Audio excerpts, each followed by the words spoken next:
From Black Beautiful Girl with 2 Jobs to 25-year-old TED speaker. They didn't see it coming. 13 Dorn. Fluorescent lights of the 24-hour diner buzzed like angry wasps above Amara's head as she wiped down the same sticky counter for the 3rd time that night. Her reflection stared back at her from the coffee-stained surface.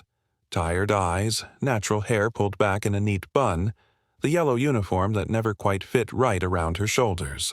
It was 3 in the morning, and in 4 hours she would clock out, rush home to shower, and head straight to her second job at the downtown bookstore. The other waitresses called her crazy. The customers barely saw her as human. But Amara saw something they didn't. She saw a future being built one exhausting shift at a time.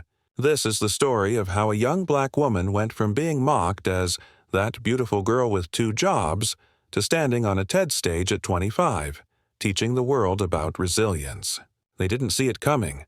Nobody ever does when they're too busy looking down on someone to notice they're actually looking at someone on their way up. The diner was always the same.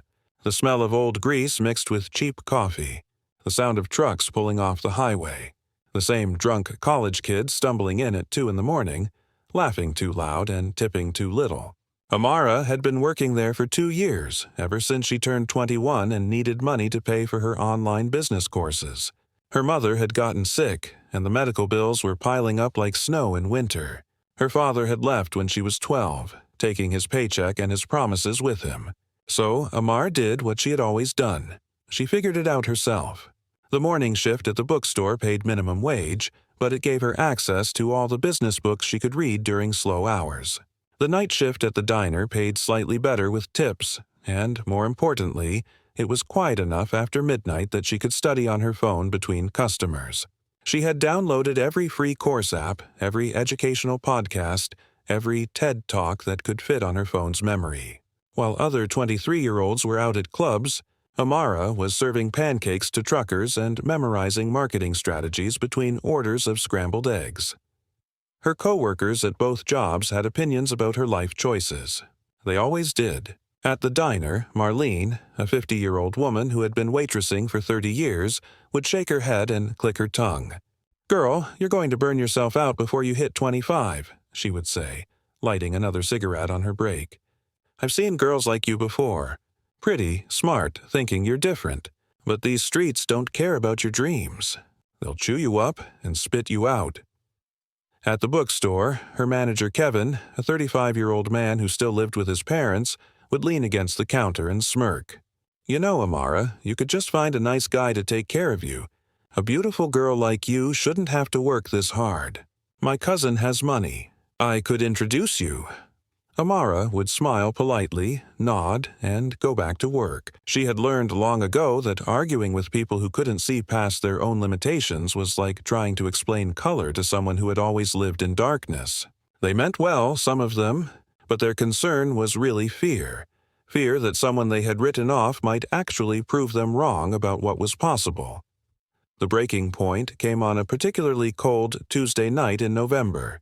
Amara had just finished a 12-hour shift at the diner and was heading to the bookstore when her phone buzzed with an email. She had applied for a small business grant 3 months earlier, a long shot that required a detailed business plan for her idea.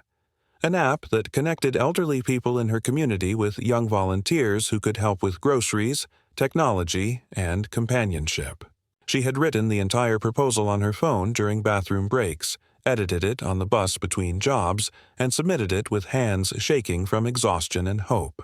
The email was short. "Congratulations, Ms. Washington. Your proposal has been selected for the $10,000 startup grant. Please call our office to schedule a meeting." Amara stood at the bus stop, rain soaking through her thin jacket, and cried. Not the pretty tears you see in movies, but the ugly, choking sobs of someone who had been holding their breath for so long they had forgotten what oxygen felt like. The businessman waiting for the bus moved away from her. The teenager with headphones pretended not to notice. But Amara didn't care. She had just bought her first piece of the future she had been building in the shadows. The app launched 6 months later. Amara had used the grant money wisely, hiring a developer from overseas who worked for reasonable rates, setting up a basic website, running targeted social media ads in her community. She called it Bridge the Years, and within 3 months it had connected over 200 elderly residents with young volunteers.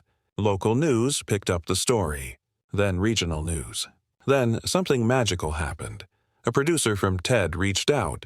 They were organizing an event focused on young innovators, and someone had forwarded them an article about Amara's app. Would she be interested in speaking? Amara read the email 5 times before responding. She was now 24, still working both jobs but using the money to expand her app to other cities. Her mother's health had improved and the medical bills were finally manageable. But more than that, Amara had been taking speaking classes online, practicing in front of her bathroom mirror, recording herself on her phone and analyzing every gesture, every pause, every word. She knew that opportunities like this came once in a lifetime for people like her. She wrote back, yes. The months leading up to the TED Talk were a blur of preparation and doubt. Amara would practice her speech on the late-night bus rides, whispering to herself while other passengers slept. She would rehearse while restocking books, while wiping tables, while walking the 5 blocks between her 2 jobs.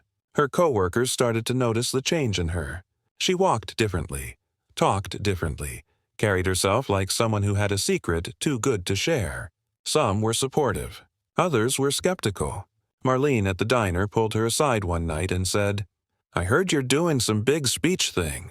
Don't let it go to your head, honey. These fancy people, they like to put people like us on stage to make themselves feel good, then forget about us the next day." Kevin at the bookstore was even more direct.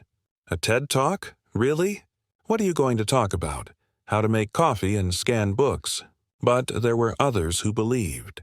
The elderly woman who came to the diner every Sunday morning and always left a $10 tip whispered, "I knew you were destined for something special, baby. I could see it in your eyes." The quiet teenager who worked part-time at the bookstore approached her shyly and said, "I saw the article about your app. My grandmother uses it. Thank you." The day of the TED Talk arrived like a wave Amara had been watching build from miles away. The venue was a university auditorium that could seat 800 people. The stage had the famous red circle that Amara had seen in so many videos. The lights were bright enough to blind, hot enough to make her sweat through the professional dress she had bought second-hand and altered herself. Backstage, the other speakers were discussing their credentials: Harvard, Stanford, MIT, investment rounds, IPO plans, connections to Silicon Valley. Amara stood in the corner, holding her note cards with hands that wouldn't stop shaking. She thought about running. She thought about the diner, the bookstore, the familiar rhythm of her 2 jobs. But then she remembered something her grandmother had told her before she died. "Baby, fear is just your future trying to tell you that you're about to grow. Don't you dare shrink back from your growth." Amara put down the note cards. She didn't need them. This story was written in her bones, carved into her hands by every dish washed and bookshelved. When they called her name, Amara walked onto that stage like she was walking into her destiny. The lights were so bright she couldn't see the audience, which was perfect because she wasn't really talking to them anyway.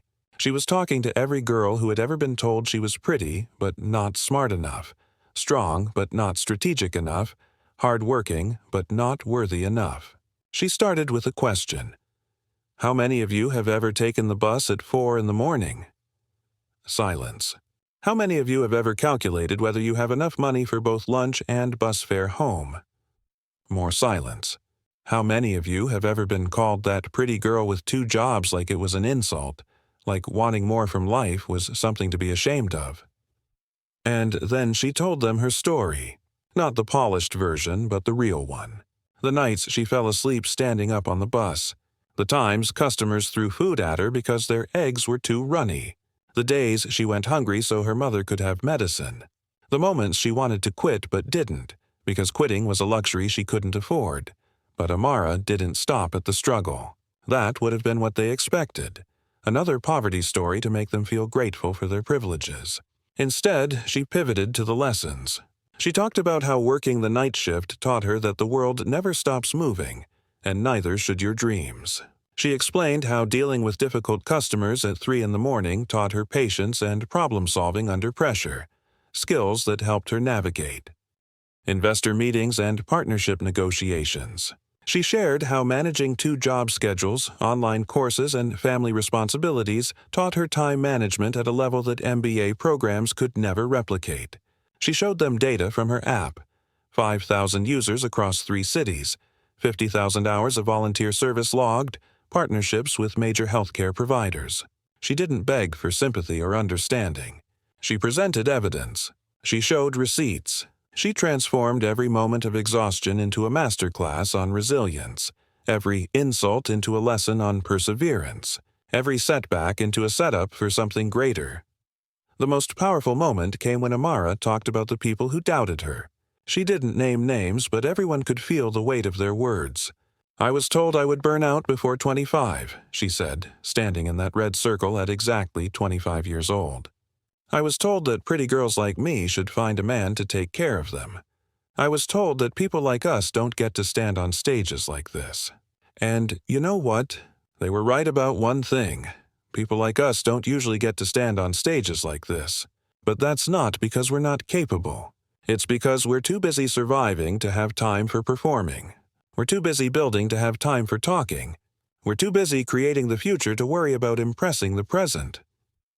The audience was silent, the kind of silence that happens when truth fills a room so completely that even breathing feels like an interruption.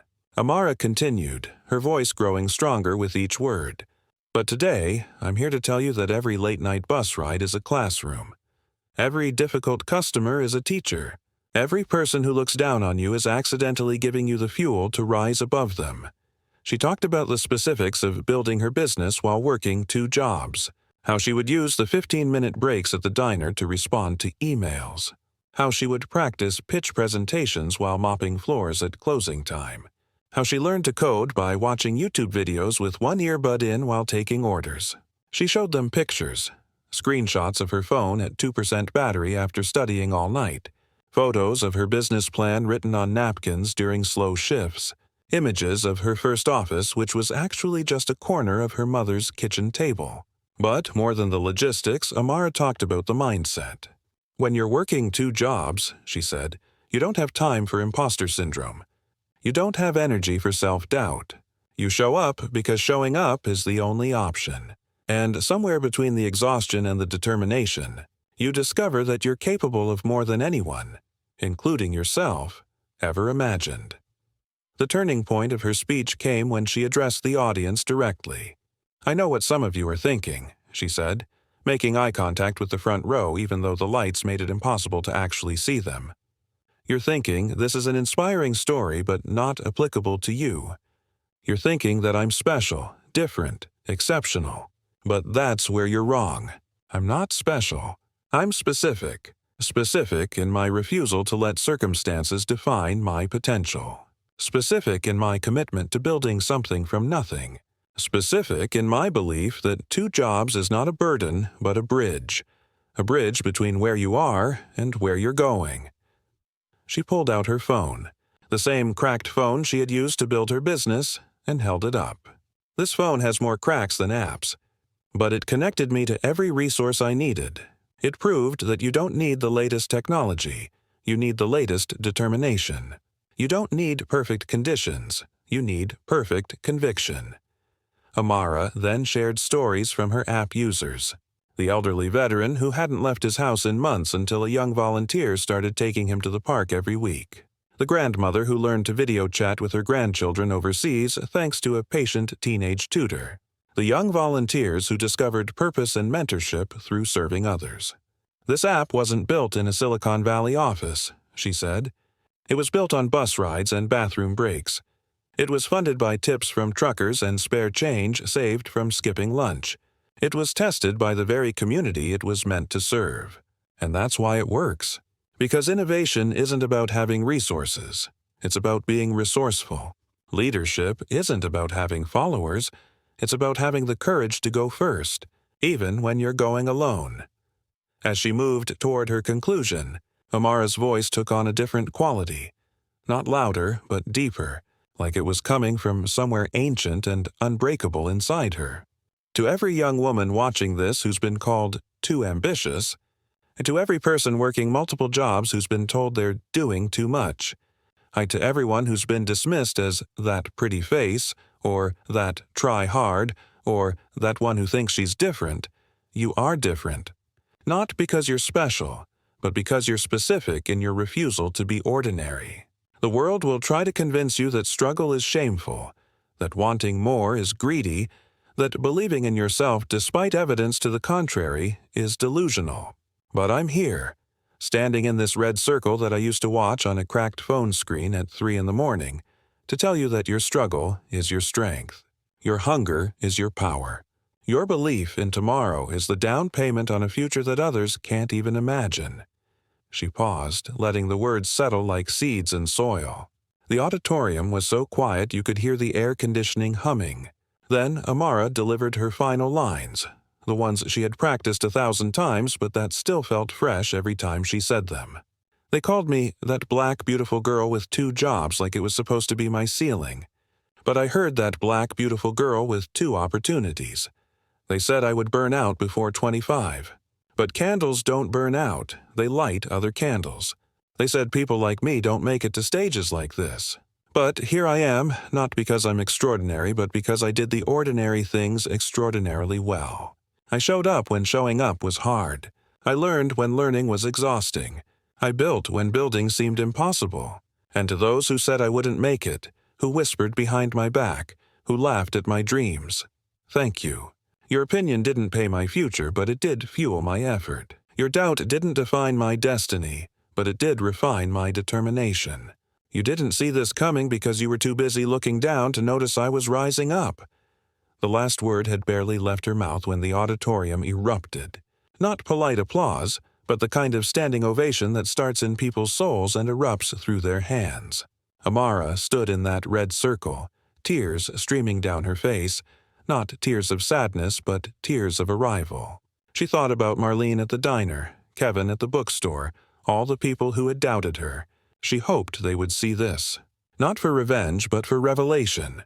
Sometimes the people we write off are writing their own stories, and those stories are more powerful than anything we could have imagined. As she walked off stage, Amara pulled out her phone, still cracked, still hanging on, and saw hundreds of messages. Young women saying she had changed their lives. Investors wanting to fund her app's expansion. Media outlets requesting interviews. But the message that mattered most was from her mother. Baby, I watched it live at the community center. The whole neighborhood was here. We all cried. You did it. You really did it. The weeks after the TED Talk were a whirlwind that Amara could never have prepared for. The video went viral within days. Not just successful, but the kind of viral that changes lives. Millions of views, thousands of comments from people sharing their own stories of working multiple jobs while chasing dreams. Major news outlets picked it up. From 2 jobs to TED, the Amara Washington story became headlines across the internet. Investment offers poured in for her app. Speaking engagements at universities and corporations filled her inbox. But perhaps the most surreal moment came when she walked into the diner for what she had decided would be her last shift. She wanted to leave with grace, to thank the place that had been her classroom even if it hadn't known it was teaching. Marlene was there, standing by the coffee machine, and for the first time in 2 years, she was speechless. Then she did something Amara had never seen. She cried. I watched it, Marlene said, her voice rough with emotion. I watched you on that stage and I realized something. I've been here 30 years telling young girls to lower their expectations because I lowered mine. But you didn't listen. Thank God you didn't listen. She hugged Amara tight, the smell of cigarettes and coffee and broken dreams and newfound hope all mixing together. At the bookstore, the response was different but equally powerful.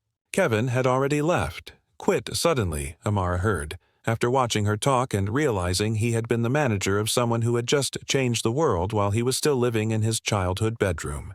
But the other employees, especially the young part-timers, looked at her differently, not with the distance of celebrity, but with the closeness of possibility. If Amara could do it while scanning books and brewing coffee, maybe they could too. The quiet teenager who had thanked her for helping his grandmother approached her with a business plan of his own, written on notebook paper during his breaks. You showed me it's possible. he said simply. And that, Amara realized, was the real victory. Not the fame or the money or the opportunities, but the permission. She had given others to believe in their own possibility. The expansion of Bridge the Years happened faster than anyone expected. Within 6 months of the TED Talk, the app was operating in 50 cities across the country. Major healthcare companies partnered with them. Government grants flowed in. Amara hired a full team, making sure to recruit from communities like hers, people who understood that innovation wasn't about pedigree but about perspective. She insisted on interviewing every candidate herself, looking for the hunger she recognized, the specific kind of determination that comes from having no safety net except your own hands. The office they rented was in the same neighborhood where she had caught the 4 a.m. bus to work. She made sure it was on a bus line. She made sure it was accessible to people who were still in their two jobs phase, still building their bridges to tomorrow. But success, Amara learned, came with its own challenges. Old friends accused her of changing, of thinking she was better than them now. Some family members suddenly remembered she existed and needed help with their own bills. The media wanted to package her story into something digestible, something that fit their narrative of rags to riches without examining the system that created the rags in the first place. There were days when Amara missed the simplicity of the diner, the clarity that came from knowing exactly what she was working toward. Now the path was wider but less defined, the responsibilities heavier even if the burden was lighter. She started seeing a therapist, a black woman who understood the particular weight of being the first in your family to break certain ceilings. Success trauma is real, the therapist told her. You've spent so long in survival mode that thriving feels like betrayal. But you didn't come this far to only come this far. A year after the TED Talk, Amara was invited back to speak at her old community college, the one she had attended part-time while working her two jobs. Standing in the same auditorium where she had once fallen asleep during a lecture because she had been up for 36 hours straight, she looked at the faces in the crowd. They were her, 5 years ago, 10 years ago, yesterday. Young people with old responsibilities, carrying their families' dreams on their backs like overpacked book bags.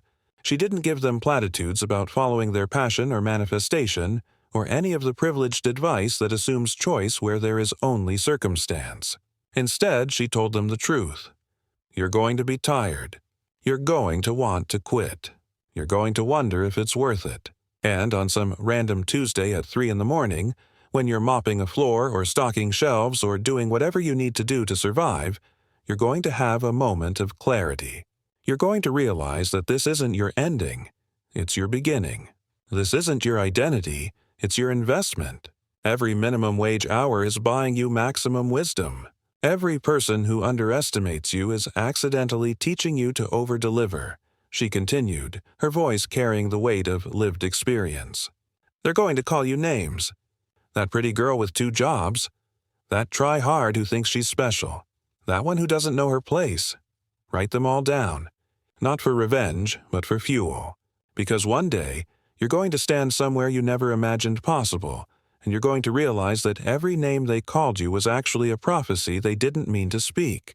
You are that beautiful person with 2 jobs, 2 opportunities to learn, to grow, to build. You are that try hard, because trying hard is the only way to break through hard circumstances. You are that one who doesn't know her place, because your place hasn't been built yet. You're building it, one exhausted shift at a time. The impact of Amara's story rippled far beyond her own success. Universities started creating scholarship programs specifically for students working multiple jobs. Companies began reconsidering their hiring practices, recognizing that someone who could manage 2 jobs while studying had skills that no MBA program could teach. The phrase, from black beautiful girl with 2 jobs to 25-year-old TED speaker, became a rallying cry for young people everywhere who were tired of being underestimated. Social media filled with stories of other 2-job warriors sharing their journeys, their struggles, their dreams that were slowly becoming plans.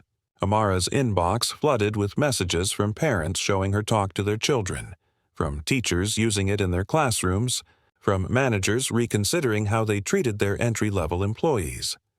But perhaps the most meaningful moment came 2 years after the TED Talk. Amara was now 27. Her app had been acquired by a major tech company for enough money to secure her family's future for generations, and she had started a foundation providing grants to young entrepreneurs from underserved communities. She was giving a speech at a conference when she noticed a familiar face in the audience. It was Kevin, her old manager from the bookstore. After the speech, he approached her, looking older, humbler, different. "I wanted to apologize," he said, his voice quiet. "I was so busy trying to make you smaller that I didn't realize you were growing too big for any box I could imagine.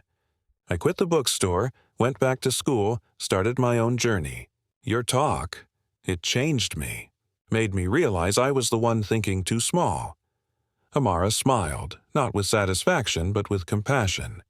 "We're all on our own timeline," she told him.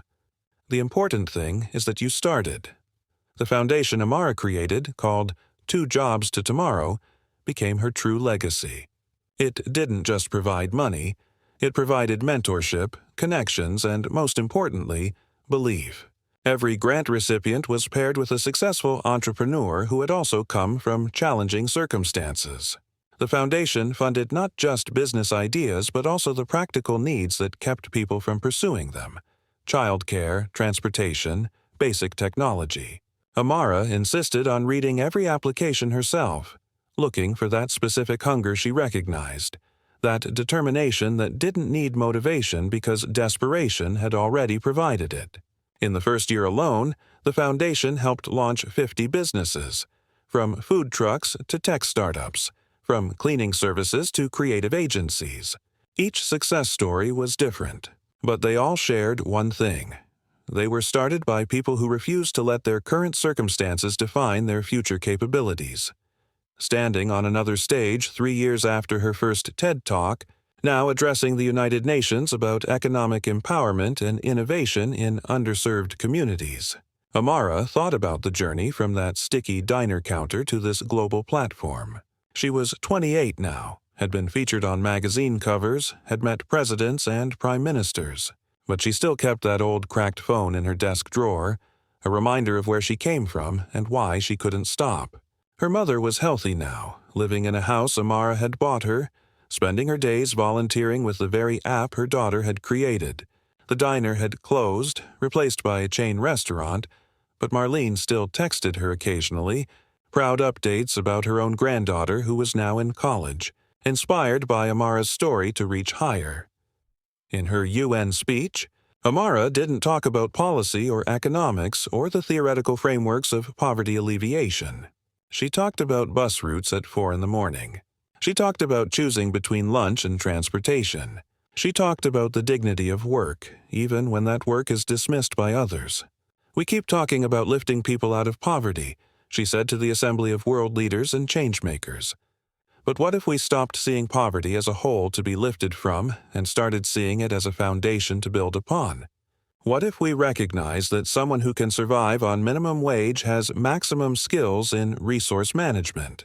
What if we understood that someone juggling multiple jobs has already mastered project management? What if we stopped seeing struggle as a deficit and started seeing it as data? Data about resilience, creativity, and the kind of innovation that comes not from abundance but from absence." The speech went viral again, but this time Amara was ready for it. She had learned to navigate success just as strategically as she had navigated survival. She used every platform to redirect attention to others still in their journey, still working their 2 jobs, still being dismissed by those who couldn't see their potential. She created a podcast called Night Shift Dreamers, where she interviewed people working multiple jobs while building something bigger. She wrote a book, but instead of a traditional memoir, it was a practical guide filled with real strategies for managing time, money, and energy when you have little of each. The book tour took her back to cities like hers, to community centers and libraries, to the places where dreamers gathered not in conference rooms but in break rooms. 5 years after that first TED Talk, Amara stood in a very different room. It was the grand opening of the first 2 Jobs to Tomorrow Community Center, built in the same neighborhood where she had grown up. The center provided free workspace, computers, internet, childcare, and meals for anyone working on building their future. It was open 24 hours because Amara knew that dreams didn't follow business hours. The ribbon-cutting ceremony was attended by local officials, news crews, and hundreds of community members. But the person Amara was most excited to see was a young woman named Destiny, who worked the night shift at a local hospital while going to school during the day and building a healthcare app in between. "This is for you," Amara told her, handing her the scissors to cut the ribbon. "And for everyone who's been told they're doing too much when they're really doing what's necessary." In her speech at the opening, Amara returned to the theme that had defined her journey. From black beautiful girl with 2 jobs to 25-year-old TED speaker, they didn't see it coming. She was 30 now, had built an empire from exhaustion, had turned dismissal into distinction. But she hadn't forgotten the feeling of standing at that bus stop in the rain, crying over a grant that meant she could finally breathe. She hadn't forgotten the ache in her feet after standing for 16 hours, the hunger in her stomach from skipping meals, the weight of carrying everyone's doubts along with her own dreams. "They didn't see it coming," she said to the crowd, many of whom were still in their own 2-job phase, "because they were looking at where we were instead of where we were going. They saw the struggle but not the strategy. They saw the exhaustion but not the education. They saw 2 jobs but not the 24-hour MBA we were earning in real time." She looked at the young faces in the crowd, tired but determined, dismissed but not defeated. "Your story is being written right now," she told them. "In every late-night shift, in every early morning commute, in every moment when you choose to keep going even when stopping would be easier. And one day, sooner than you think, you're going to stand somewhere you never imagined possible. Not because you're special, but because you're specific. Specific in your refusal to let temporary circumstances create permanent limitations. Specific in your commitment to building tomorrow while surviving today. Specific in your belief that 2 jobs isn't a burden, it's a bridge. And when you get to the other side of that bridge, when you're standing on whatever stage life builds for you, remember those who are still crossing. Remember those who are still being dismissed. Remember that your success isn't just for you. It's for everyone who's been told they're doing too much when they're really doing what's necessary to become who they're meant to be." The evening ended with tours of the facility, but Amara found herself drawn to the 24-hour study room, where a young man was already settled in with textbooks and a laptop held together with duct tape. He looked up as she entered, recognition flashing in his eyes. "Ms. Washington," he said, standing quickly. "I'm Marcus. I work 2 jobs, Amazon warehouse and food delivery. I'm building an app to help gig workers manage their finances. Everyone says I'm crazy, that I should just focus on one thing, but—" Amara held up her hand, smiling. "But you know that one thing isn't enough when you're building from zero. You know that 2 jobs means 2 streams of income, 2 sets of skills, 2 networks of connections. You know that what they call crazy is actually strategic." Marcus nodded, tears in his eyes. "I watched your TED Talk 50 times. It kept me going when I wanted to quit." Amara sat down next to him, looking at his business plan. "Show me what you're building," she said. "And remember, they won't see it coming until you're already there." As the night grew late and the center filled with other dream builders, Amara reflected on the journey that had brought her here. From that sticky diner counter to the TED stage to this community center, every step had been both impossible and inevitable. The girl who had been mocked for working 2 jobs had created hundreds of jobs for others. The woman who had been told to find a man to take care of her had taken care of her entire community. The person who had been dismissed as a pretty face with no real future had faced down world leaders and changed minds on global stages. But more than any of that, she had proved something fundamental. That resilience isn't about being strong enough to endure suffering, but strategic enough to transform it into success. The title of her story, From Black Beautiful Girl with 2 Jobs to 25-year-old TED Speaker, They Didn't See It Coming, had become more than just her journey. It had become a movement, a permission slip for anyone who had been underestimated to overachieve. It had become proof that the very things used to dismiss us can become the foundation for our distinction. It had become evidence that working 2 jobs wasn't a sign of failure, but a symptom of faith. Faith that tomorrow could be different if today was dedicated to building it. They didn't see it coming because they were too busy looking at what was to notice what was becoming. They didn't see it coming because they confused exhaustion with defeat, when it was actually determination in disguise. They didn't see it coming because they thought 2 jobs was the end of the story, when it was really just the beginning of a legacy that would inspire generations to come. As Amara left the center that night, she passed by a wall where they had painted her quote from the TED Talk in bold letters. "Your opinion doesn't pay my future. My effort does." Underneath, someone had added in marker, "And my effort is about to pay off." She smiled, knowing that somewhere in this city, in cities across the world, someone was getting on a 4 a.m. bus, someone was wiping down a counter for the 100th time, someone was being called that person with 2 jobs like it was an insult. But now they knew better. Now they knew they were not alone. Now they knew that their story was being written one exhausting, extraordinary shift at a time. And when their moment came, when they stood on their own stages and shared their own journeys, the world would once again be surprised. Because they never see it coming when someone refuses to be limited by their vision of what's possible. They never see it coming when someone builds tomorrow while everyone else is sleeping. They never see it coming until it's already here, undeniable and unstoppable, just like Amara had been all along.